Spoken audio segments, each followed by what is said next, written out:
Sir వ్యూహం trailer 2 చూసారు కదా, మరి మీకు ఏమనిపించింది? అసలు ఆర్జీవి ఏం చెప్పాలనుకుంటున్నారు? ఇంతకుముందు సర్టిఫికేట్ ఇవ్వలేదు, మరి సెన్సార్ సర్టిఫికేట్ ఇవ్వడం పైన మీ ఒపీనియన్? అదే అర్థం అవట్లేదు. నేను వ్యూహం 2 అని అన్నారు ఇంతకుముందు ఎవరో మీడియా మిత్రులు, కానీ వ్యూహం 2 కాదు, వ్యూహమే. ఇంకో ట్రైలర్ రిలీజ్ చేశారు, రేపు December 29 డేట్ కూడా ఫిక్స్ చేశారు. సో అప్పుడు సెన్సార్ బోర్డు ఒప్పుకోలేదు, ఇప్పుడు ఎందుకు ఒప్పుకుంది అనే నేపథ్యంలో తీసుకుంటే, అప్పుడంటే ఎలక్షన్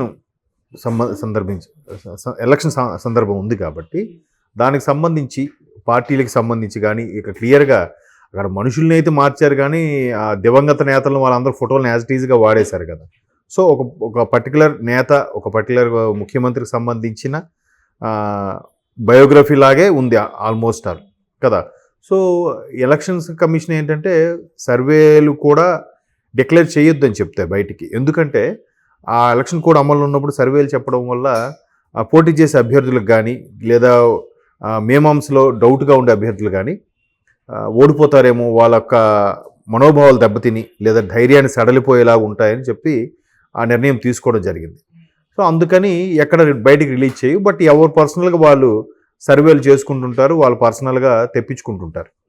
సో ఇక్కడ కూడా రాజకీయ నేపథ్యం ఉన్న సినిమా కాబట్టి దట్టు ప్రజెంట్ పక్క రాష్ట్రంలో కానీ ఆ రాష్ట్రానికి సంబంధించిన వాళ్ళు ఎక్కడ కొంతమంది ఉండడం వల్ల కానీ, లేదంటే జగన్మోహన్ రెడ్డి గారికి సంబంధించి డీటెయిల్గా తీశారు కాబట్టి అక్కడ తన చెల్లెళ్ళు ఎవరైతే ఉన్నారో వాళ్ళు ఇక్కడ తెలంగాణ రాజకీయాల్లో క్రియాశీలకంగా ఉన్నారు కదా. అఫ్కోర్స్ పోటీ చేయలేదు కానీ ఉన్నారు కాబట్టి ఇటువంటి వ్యక్తులకి సంబంధించిన సినిమా కాబట్టి ఎంతో కొంత ప్రభావం చూపచ్చనే ఉద్దేశంలో మేబీ వాళ్ళు ఆపారో, లేదంటే ఎలక్షన్ బోర్డు ఒప్పుకోదు కాబట్టి కంట్రోల్ చేశారో తెలియదు, లేదా అప్పుడు సీన్లకి ఇప్పటి సీన్లకి కొన్ని సెజరింగ్ ఇచ్చిన, అంటే కొన్ని అసభ్యంగా ఉండేవి కానీ లేదా డైరెక్ట్గా మనిషిని దూషించే విధంగా ఉండే సీన్లు ఏమైనా తీసేసి మళ్ళీ అప్పీల్ చేస్తుంటారు కాబట్టి సెన్సార్ బోర్డు వచ్చే అవకాశం ఉండొచ్చు బహుశా, నేను అనుకోవడం.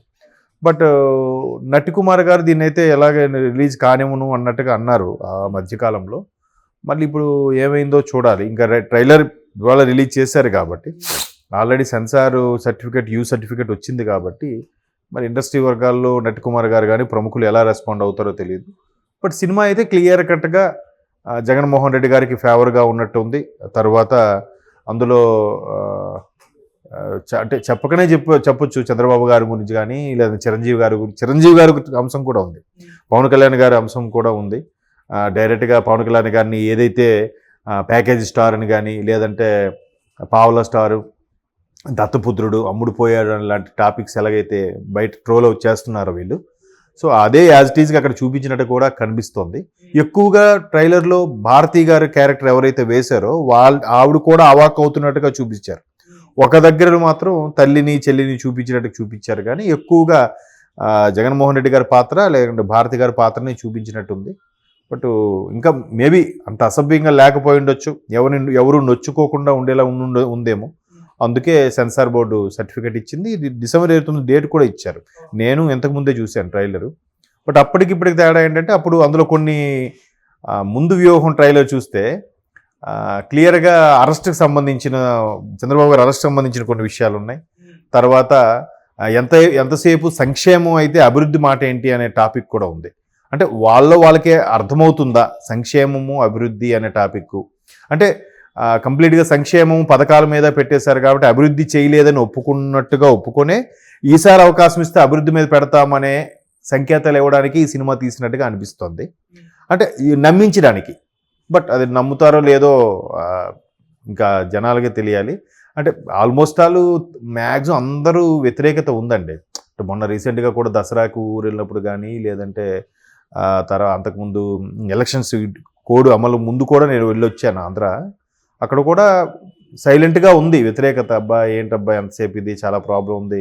వాళ్ళు ఎంతసేపు నిత్యావసర సరుకులు కానీ, డెవలప్మెంట్స్ కానీ, ఉద్యోగాల గురించి కానీ ఈ తెలంగాణతో కంపేర్ చేసుకుంటున్నారు.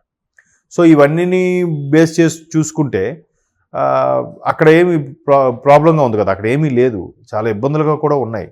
సో వాటన్నిటిని బేస్ చేసుకొని జనాలు మాట్లాడుతున్నారు, ఎక్కువ శాతం మాట్లాడుతున్నారు. ఎస్పెషల్లీ ఎంప్లాయీస్ అయితే పూర్తి వ్యతిరేకతతో ఉన్నారు. ఆ ఈపీఎస్ సిస్టమ్ ఏదైతే ఏం చేస్తామన్నారు అది చేయలేదు.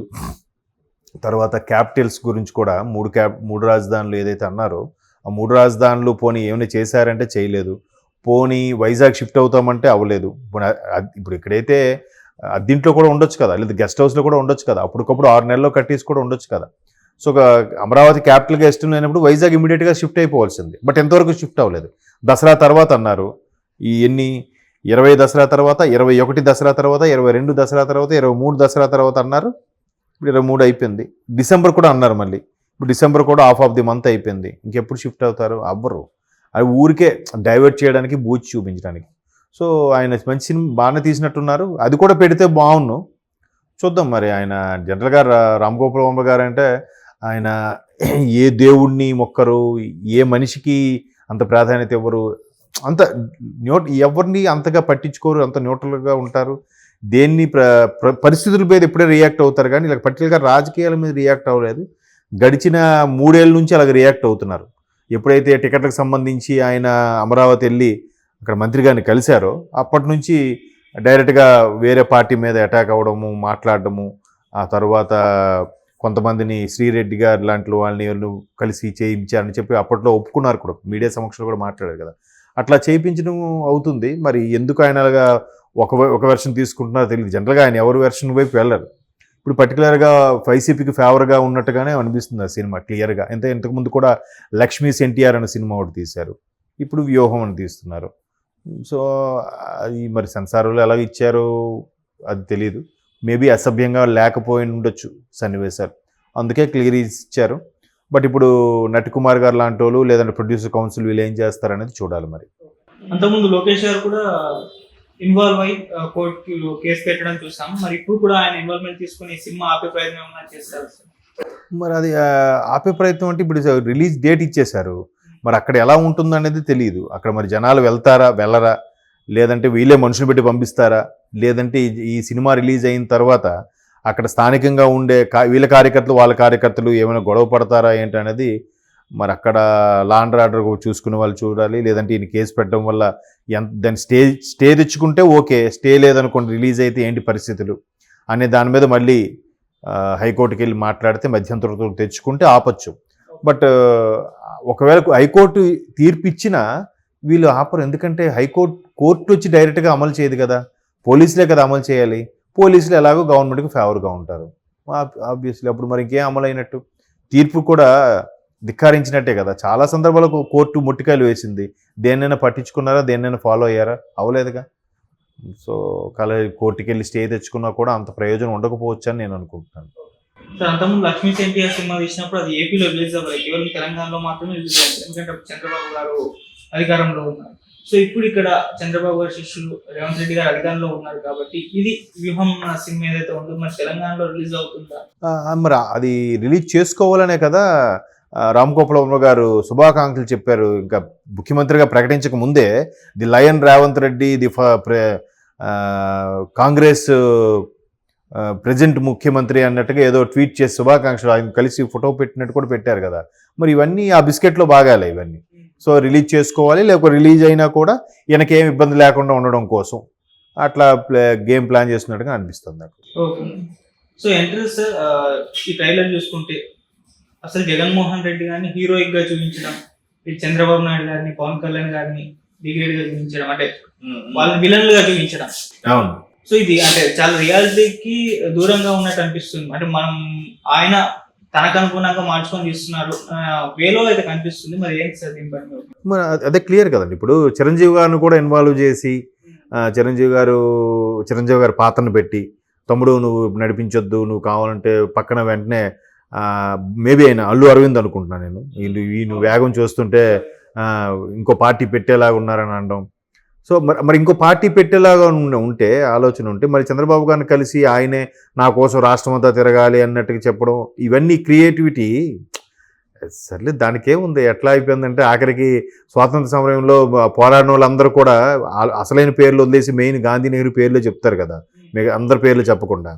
ఇప్పుడు రీసెంట్గా ఇంకో వాదం కూడా వస్తుంది, రాజ్యాంగం సంబంధించి అంబేద్కర్ గారు రాశారా, మిగతా వాళ్ళు ఎవరు రాశారా అన్నట్టు కూడా ఈ మధ్యకాలంలో రాజ్యాంగం 75 ఏళ్ళు అయిన సందర్భంగా చర్చలు సోషల్ మీడియాలో వైరల్ అవుతుంది.